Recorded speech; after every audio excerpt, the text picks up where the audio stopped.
Hello student, स्वागत है आपका फिर से मेरे यूट्यूब चैनल पर। तो हम लोग पढ़ रहे थे क्लास 8, मतलब क्लास 8 नहीं, पिछली बार क्लास 7 पढ़ रहे थे। तो फिलहाल अब बारी है क्लास 8 की। तो हम लोग क्लास 8 में एक नए चैप्टर को शुरू करने वाले हैं, ऑपरेशन ऑन अलजेब्राइक एक्सप्रेशन। देखो, टेक्निकली देखा जाए तो चैप्टर का आप लोग ऐसा चैप्टर्स ना प्रीवियस क्लासेस में पढ़ चुके हो, 6 में 7 में। फिर भी मैं आपको बिल्कुल बेसिक से बताऊँगा ताकि आपको बहुत अच्छा समझ में आए। पर उससे पहले अगर आप लोगों ने मेरे प्रीवियस वीडियोस नहीं देखे तो जाकर एक बार देख लेना, क्या पता आपको हेल्प कर दे। फिलहाल इस चैप्टर को शुरू करते हैं, ठीक है। सबसे पहले एक जो छोटा सा बेसिक चीज़ होती है जो सबको मालूम होना चाहिए, वो क्या होता है, कांस्टेंट एंड वेरिएबल। ये क्या होता है मैं आपको बताता हूँ। जैसे कि मान लो एक नंबर है 2, 2 लिखा। 2 का मतलब क्या है कि भाई अगर कोई चीज़ 2 है तो वो 2 ही रहेगी, 3 नहीं हो जाएगी। समझ में आ रहा है मैं क्या कहना चाह रहा हूँ। जैसे मान लो कोई भी एक, जैसे मान लो 4 आदमी है, ठीक। तो वो 4 आदमी अपने आप 5 हो सकती है? नहीं हो सकती ना। हम लोग क्या कहेंगे, वहाँ पर जो नंबर है वो फिक्स है, उसका जो मान है या वैल्यू है वो फिक्स है, तो इसको हम क्या कहते हैं, कांस्टेंट। ठीक है।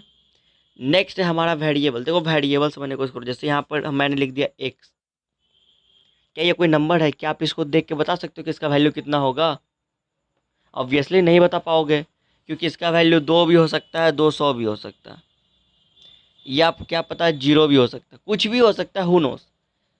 तो कांस्टेंट और वेरिएबल आपको समझ में आना चाहिए कि किसका वैल्यू फिक्स होता है, किसका वैल्यू फिक्स नहीं होता है। तो अलजेब्रा में बेसिकली हम लोग इन्हीं के स्टडी करते हैं, वेरिएबल्स का, ठीक है ना।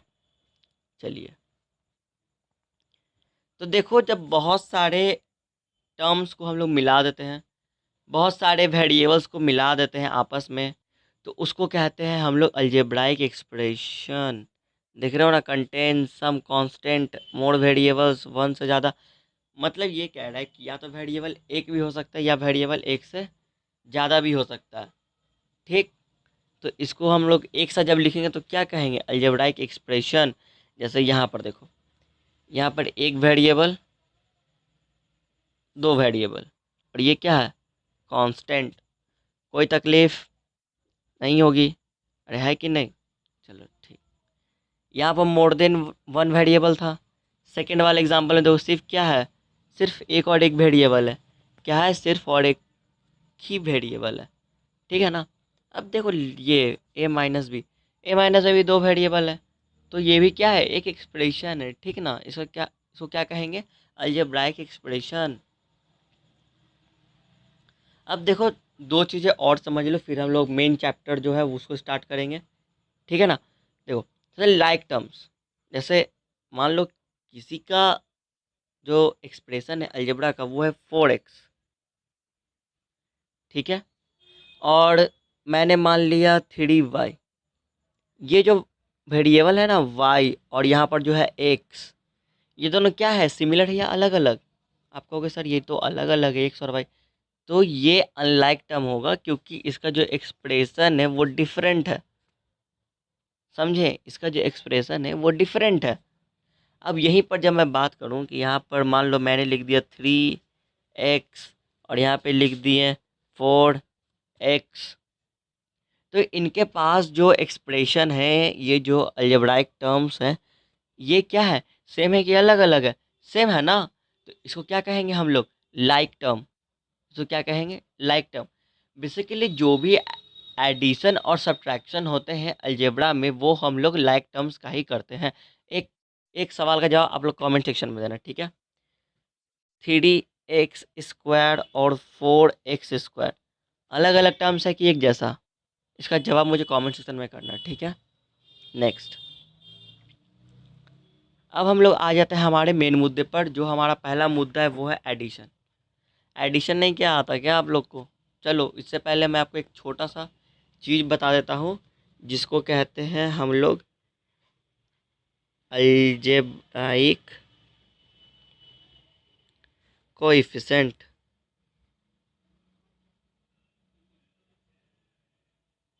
ठीक। देखो, अलजेब्राइक कोएफिशिएंट क्या होता है, देखो इसका मतलब होता है वो कांस्टेंट वैल्यू जो आपके वेरिएबल के साथ है, समझे। जैसे यहाँ पर मैंने लिख दिया 4x, ठीक है, मैंने तो लिख दिया 4x, पर इसमें अलजेब्राइक कोफिशिएंट का मतलब होता है ये नंबर और इसके साथ जो साइन है वो।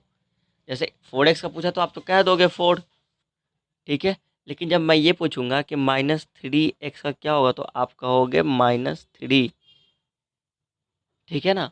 इसका स्क्रीनशॉट ले लो जल्दी से। ले लिए, बहुत बढ़िया। चलिए आगे हम लोग कुछ और एग्जांपल को देखते हैं।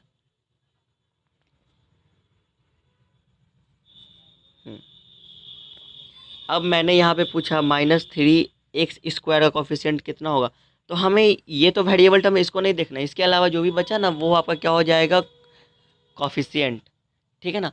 तो ये बताने का मेरा मकसद ये था कि जब मैं आपको ये बताऊं तो इसमें हम लोग जो भी करते हैं ना ऑपरेशन वगैरह, ऑपरेशन का मतलब होता है एडिशन सब्ट्रैक्शन, वो हम लोग अलजेब्राइक कोफिशिएंट क्या करते हैं, बस उसका साइन को देखते हैं और उसके हिसाब से हम लोग इसको प्रोसीड करते हैं, ठीक है। जैसे आपको मैं ये क्वेश्चन बताता हूँ, इसमें हमें क्या करना है, एडिशन करना है, बिल्कुल सही।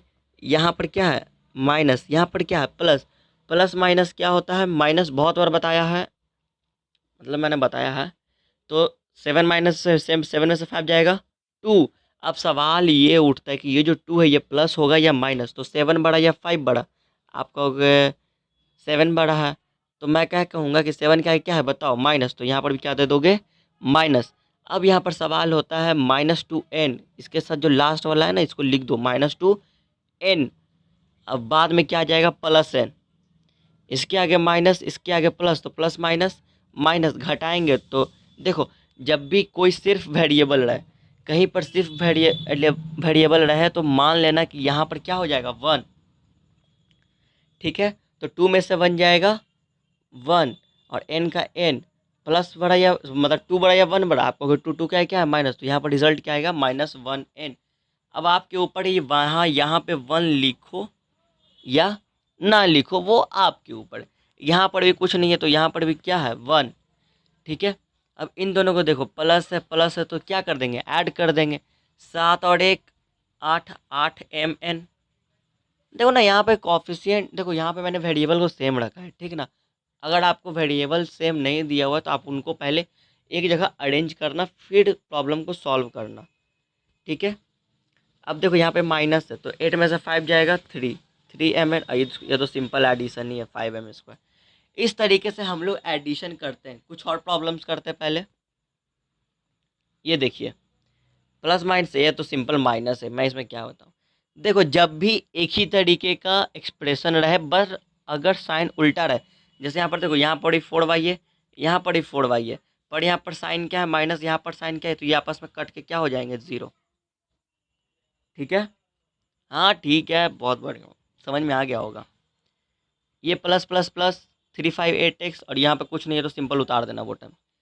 इस क्वेश्चन में आप लोगों ने दो चीज़ सीखा कि अगर किसी को साथ कोई ऑपरेशन मतलब एडिशन नहीं करना तो उसको चुपचाप उतार देना, और अगर सेम टर्म में साइन डिफरेंट है तो वो क्या हो जाएगा 0। नेक्स्ट टर्म, नेक्स्ट क्वेश्चन मतलब सब्ट्रैक्शन, वही बात है। देखो हायर क्लासेस में आओगे ना तो आपको लगेगा ना कि सब्ट्रैक्शन और एडिशन लगभग एक जैसे। ऐसा इसलिए कहते हैं क्योंकि आप लोगों ने ये पढ़ चुके हो, साइन वाला ना आप पढ़ चुके हो। तो कोई किसी भी, अगर आपको मैं छोटा सा अगर एग्जांपल दूँ कि 3 - 2 तो 1 होता है, इसमें अगर मैं ये कहूँ कि मैंने इसमें ऐड किया तो आप हम ये कहेंगे कि 3 + -2। देखो हमने 3 और -2 को ऐड किया, इस तरीके से करते हैं। पर रहने दो, आप लोग को जो लेवल है उसी लेवल पे रहिए। यहाँ पर क्या है +1, यहाँ पर क्या है -3। देखो जब भी हम लोग माइनस करते हैं ना तो नीचे में जो साइन रहता है ना उसका उल्टा हो जाता है, माइनस है तो प्लस में चेंज हो जाएगा, प्लस है तो माइनस में चेंज हो जाएगा, ठीक है। लेकिन हमें ये बात ध्यान रखना होगा कि सिर्फ नीचे वाले टर्म में माइनस होगा। इसका मतलब ये है कि यहाँ पर जो साइन प्लस है या इसके आगे जो प्लस छिपा हुआ है, हमें इसको नहीं देखना है, गलत। हमें इन वाले साइन को देखना है, इस वाले साइन को, ठीक है। तो ये बताओ, ये प्लस है और ये माइनस है, तो प्लस माइनस माइनस, तो 3 में से 1 जाएगा 2। अलजेब्राइक एक्सप्रेशन क्या है y³, तो यहाँ पे क्या हो जाएगा y³ और 2। अब बारी है प्लस माइनस का, तो 3 बड़ा या 1 बड़ा, ऑब्वियसली 3 बड़ा, तो 3 क्या है माइनस, तो यहाँ पर भी क्या हो जाएगा माइनस। अब देखो यहाँ पर 1 छिपा हुआ रहता है, माइनस करना तो 4 में से 1 जाएगा 3। चलिए नेक्स्ट प्रॉब्लम। ये तो सिंपल सा प्रॉब्लम है, 1 में से 0 गया 0। हाँ यहाँ पर सुनो पहले मेरी बात, साइन चेंज करेंगे पहले। अभी जो गलती मैंने की वो आप लोग मत करना। सबसे पहले साइन देखना, साइन क्या है, ठीक है ना। तो साइन जो भी रहेगा उसका उल्टा कर देना। यहाँ पर प्लस है तो माइनस हो गया, प्लस है तो माइनस हो गया, यहाँ पे प्लस छिपा हुआ है तो माइनस हो गया। सब में माइनस कर दो। अब यहाँ पर देखो 5 में से 3 गया 2, 1 में से 0 गया 1। अब देखो -2n और -n, माइनस माइनस क्या होता है प्लस, तो 2 और 1 3, n का n और माइनस का -3n। समझे। चलिए एक और लास्ट प्रॉब्लम को देखते हैं हम लोग। अब वही सेम हिसाब किताब, साइन चेंज करो, माइनस है तो यहाँ पर प्लस है तो क्या हो गया माइनस, यहाँ पर माइनस है तो क्या हो गया प्लस, यहाँ पर प्लस है तो क्या हो गया माइनस, यहाँ पर प्लस है तो क्या हो गया माइनस। इस तरीके से हम लोग करते हैं, ठीक है। और चलो अब इसको सॉल्व करते हैं। यहाँ पर कोई कांस्टेंट टर्म है, मतलब जिसके पास कोई वेरिएबल नहीं है, तो उसको चुपचाप उतार दो, आंख बंद करो उतार दो। पर हाँ साइन का याद रखना, प्लस नहीं होगा माइनस होगा। यहाँ पर देखो क्या है, यहाँ पर भी माइनस है, यहाँ पर भी माइनस है, तो माइनस माइनस प्लस, 3 और 9 12 और सी का सी। यहाँ पर प्लस प्लस प्लस तो 6b, और यहाँ पर 6 में से 4 गया 2a। कोई दिक्कत नहीं है फिर रीस्टार्ट। ठीक है ना। चलो अगर वीडियो आपको अच्छा लगा तो क्या करोगे, सबसे पहले तो लाइक करोगे, चैनल को सब्सक्राइब करोगे, उसके साथ बेल आइकन दबाओगे, ज़्यादा अच्छा है तो आपको फ्रेंड्स के साथ शेयर करोगे। और अगर किसी तरह का क्वेश्चन हो या कोई क्वेश्चन आपको पूछना हो तो मुझे कमेंट सेक्शन में ज़रूर बताएं, ठीक है। तब तक के लिए bye, see you guys in my next video.